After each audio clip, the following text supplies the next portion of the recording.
धन्यवाद सभापति महोदय, आपने मुझे इस चर्चा में भाग लेने का अवसर प्रदान किया। सभापति महोदय, जैसे किसी भी संविधान को समझने के लिए प्रियम्बल समझना ज़रूरी है, उसी तरीके से किसी भी सरकार की नीति या नीयत समझने के लिए माननीय राष्ट्रपति जी का अभिभाषण में अधोरेखित किया हुआ सरकार के द्वारा किया हुआ विकास समझना ज़रूरी है। हमारे देश के पंतप्रधान श्री नरेंद्र मोदी जी और इनकी जो विकास की गति है, अगर इसको बयां किया जाए तो वैसे हमारे भारतीय जनता पार्टी के 303 सांसद हैं, और अगर हर किसी को एक पूरा दिन दिया जाए तो भी हम उनकी विकास गाथा को बयां नहीं कर पाएंगे। और आप मुझे सिर्फ 15 मिनट दिए हुए, तो कोशिश करूंगा 15 मिनट में उस विकास गाथा को बयां करने का। 15 मिनट टाइम है। जो हमारे आदरणीय प्रधानमंत्री जी का विकास हो रहा है, जो उनकी गति है, उस पर मैं एक शेर जरूर अर्ज करना चाहूँगा शुरुआत में कि जिस दिन से चल रहा हूँ मेरी मंजिल पे नज़र है, कि जिस दिन पे चल रहा हूँ मेरी मंजिल पे नज़र है, आंखों ने कभी मील का पत्थर नहीं देखा। इस तरीके से जो हमारा काम पिछले 7 साल में NDA 1 NDA 2 आदरणीय प्रधानमंत्री नरेंद्र मोदी जी के नेतृत्व में हो रहा है, मुझे दुख हो रहा है ये कहते हुए कि हमारे जो विपक्ष के साथी हैं और खास करके हमारे महाविकास आघाड़ी के जो नेतागण हैं, सांसद हैं, या तो उनको वो विकास दिख नहीं रहा है, या वो विकास देखना नहीं चाह रहे हैं, या फिर उनके अंदर की मन की बात बाहर नहीं निकल पा रही। आदरणीय प्रधानमंत्री जी जो हर महीने मन की बात करते हैं, मैं उनसे विनती करूंगा विपक्ष के नेताओं को कि वो भी आपकी मन की बात बाहर निकालें, और वो कैसे बाहर निकलेगी ये मैं आपको बताता हूं।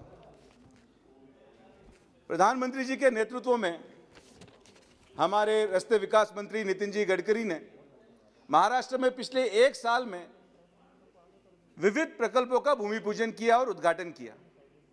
आप इस 1 साल के भूमि पूजन और उद्घाटन का कोई भी वीडियो अगर निकालेंगे सभापति महोदय, तो उसकी पहली रो में जो चेयर्स पे विराजमान हैं वो सारे हमारे महाविकास आघाड़ी के मंत्रीगण और महाविकास आघाड़ी के सांसद सदस्य आपको देखते हुए मिलेंगे।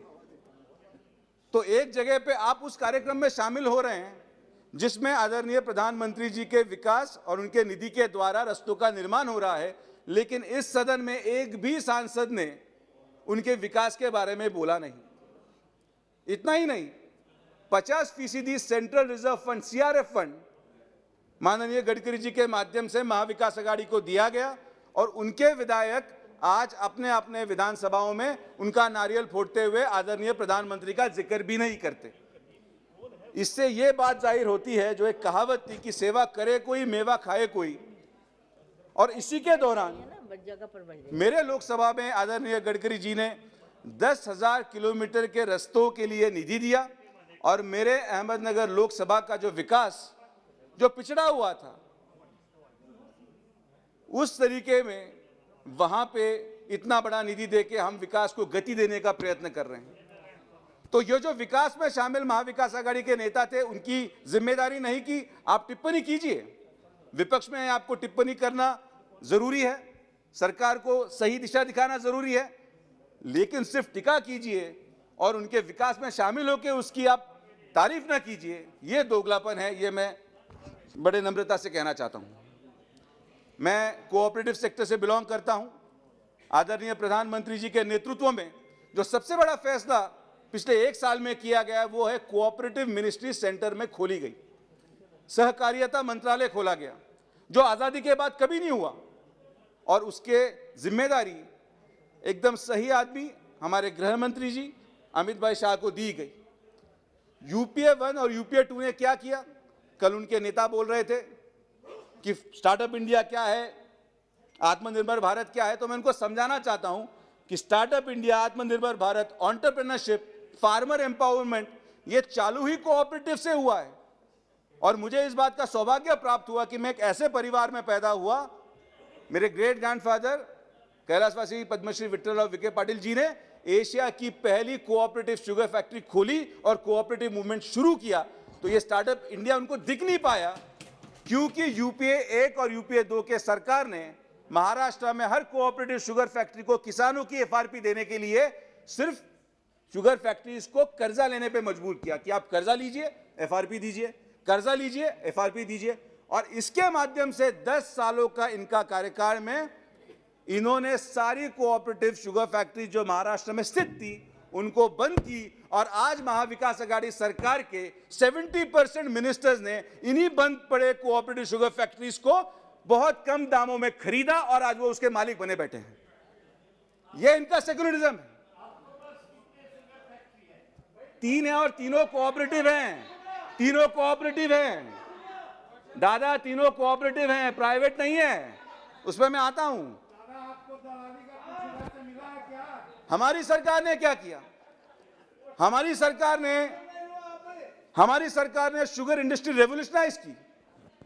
एक्सपोर्ट सब्सिडी 2020-21 में 3,580 करोड़ का एक्सपोर्ट सब्सिडी दिया। एमएसपी को फिक्स किया, 3100 रुपए में एमएसपी को फिक्स किया गया। शुगर सेल में कोटा सिस्टम बनाया गया जिससे शुगर प्राइस स्टेबलाइज हो। इथेनॉल ब्लेंडिंग प्रोग्राम आदरणीय प्रधानमंत्री जी के नेतृत्व में एक अभूतपूर्व प्रोग्राम, यह देश में पहली बार हुआ कि किसी गवर्नमेंट ने इथेनॉल ब्लेंडिंग प्रोग्राम एनहांसमेंट में जो स्पिरिट तैयार हुआ, जो इथेनॉल तैयार हुआ, उसके लिए अलग रेट तैयार किया। सी हेवी के लिए अलग, बी हेवी मोलासेस के लिए अलग, सिरप के लिए अलग। इतना ही नहीं, लेकिन इथेनॉल प्रोडक्शन कैपेसिटी एनहांसमेंट के लिए पिछले 6 महीने में 12,900 करोड़ रुपए का कर्जा दिया गया और 2,790 करोड़ इंटरेस्ट सबवेंशन दिया गया। ये मैं आपको क्यों बता रहा हूं सभापति महोदय? इन सब का लाभ, एक्सपोर्ट सब्सिडी का लाभ, इंटरेस्ट सबवेंशन का लाभ, इथेनॉल ब्लेंडिंग प्रोग्राम का लाभ महाविकास आघाड़ी के हर मंत्री ने, जिसकी शुगर इंडस्ट्री है, शुगर फैक्ट्री से उन्होंने लिया। उन्होंने उसके मदद से किसानों को एफआरपी दी, लेकिन कभी भी आदरणीय प्रधानमंत्री जी का नाम, कभी भी उनकी तारीफ या उनकी योजनाओं की तारीफ नहीं की। इस बात का हमें खेद है। इतना ही नहीं, 1985 से एक केस सारी कोऑपरेटिव शुगर इंडस्ट्री में पेंडिंग था कि जिन जिन शुगर फैक्ट्रीज ने एफआरपी के ऊपर किसानों को रकम अदा की है, 9,500 करोड़ रुपए की इनकम टैक्स पेनल्टी 1985 साल से ड्यू थी। यूपीए 1 आया, यूपीए 2 आया, उसके पहले भी सरकारें आई। माननीय अमित भाई शाह जिस दिन मंत्री बने, एक ही मीटिंग में फाइनेंस मिनिस्ट्री को आदेश दिया, जेआर निकला और 9,500 करोड़ रुपए की टैक्स पेनल्टी माफ कर दी गई।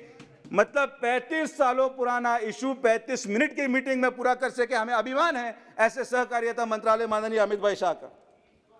पीएम किसान योजना के बारे में तो हर सांसद ने बोला है।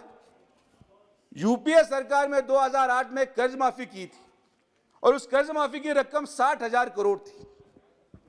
और उस कर्ज माफी के 60,000 करोड़ के बदले आज तक वो हर भाषण में वही बोलते हैं कि हमने किसानों के लिए कुछ किया है, हमने किसानों के लिए कर्ज माफी की है। तो हमने क्या किया? आदरणीय प्रधानमंत्री जी ने किसान सम्मान योजना के माध्यम से 19-20 में 48,000 करोड़, 20-21 में 75,000 करोड़, 21-22 में 65,000 करोड़ और 22-23 में बजट में प्रावधान किया 68,000 करोड़ किसान सम्मान योजना निधि में उन्होंने किसानों को दिया। इसका मतलब जो यूपीए सरकार ने 2008 में 60,000 करोड़ की माफी की, उतना अनुदान हम हर साल किसानों को दे रहे हैं। यानी हम किसान को आत्मनिर्भर बनाने की कोशिश कर रहे हैं। यूपीए ने किसान को कर्ज निर्भर बनाया।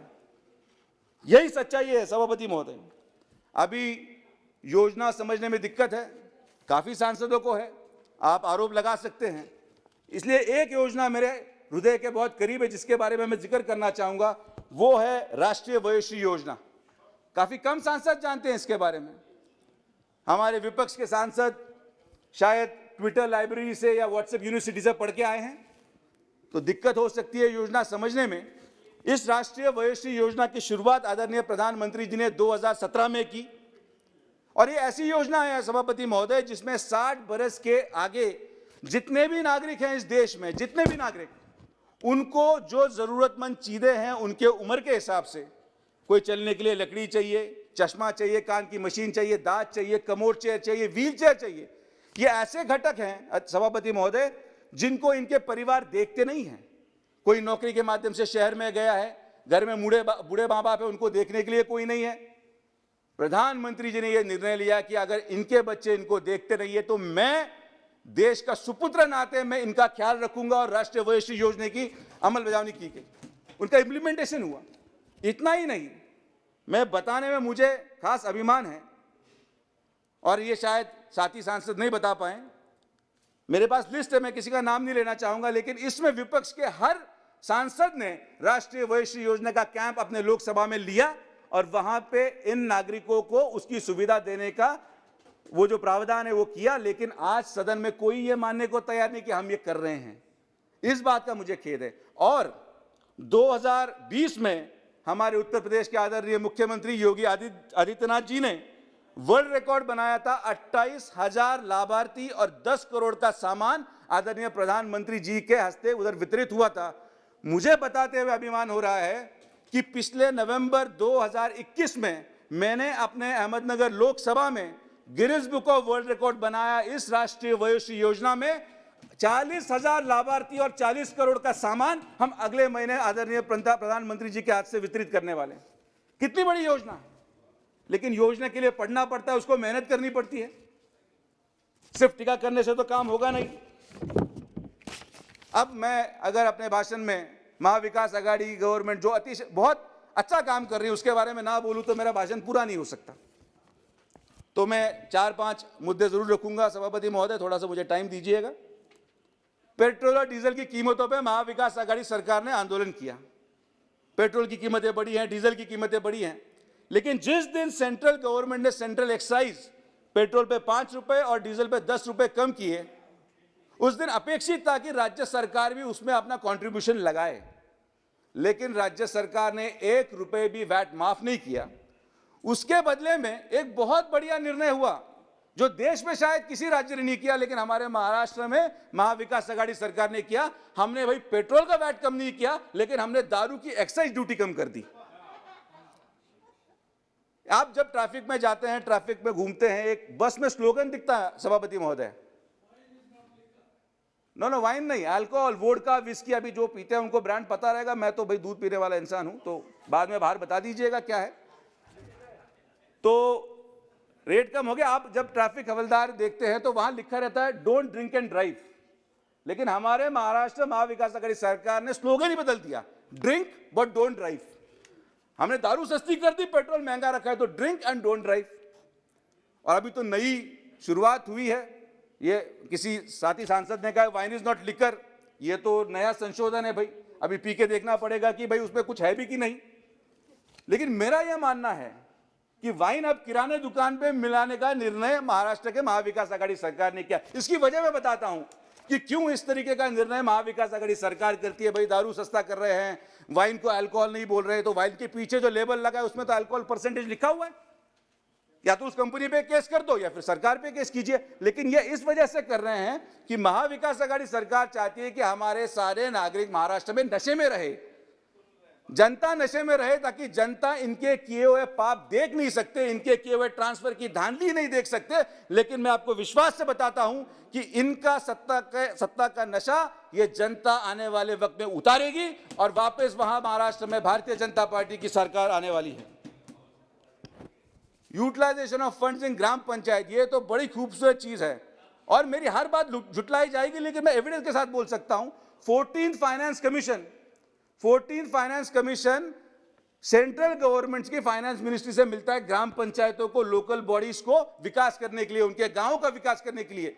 इस पे अधिकार है सरपंच का, ग्राम पंचायत सदस्य का। लेकिन हमारी महाराष्ट्र की महाविकास आघाड़ी सरकार ने क्या किया, उन्होंने एक चीज बड़ी खूबसूरत की कि जो 14th फाइनेंस कमीशन का फंड है जिससे ग्राम पंचायत अपना विकास करती है, उसका ब्याज का पैसा अपने पास ले लिया, जिसको उनकी कोई अथॉरिटी नहीं है, इलीगली लिया। और उस ब्याज के पैसे से जो सेंट्रल गवर्नमेंट के माध्यम से दिया गया था, उस ब्याज के पैसे से एम्बुलेंस खरीद के बांट रहे और फोटो खिंचा रहे हैं।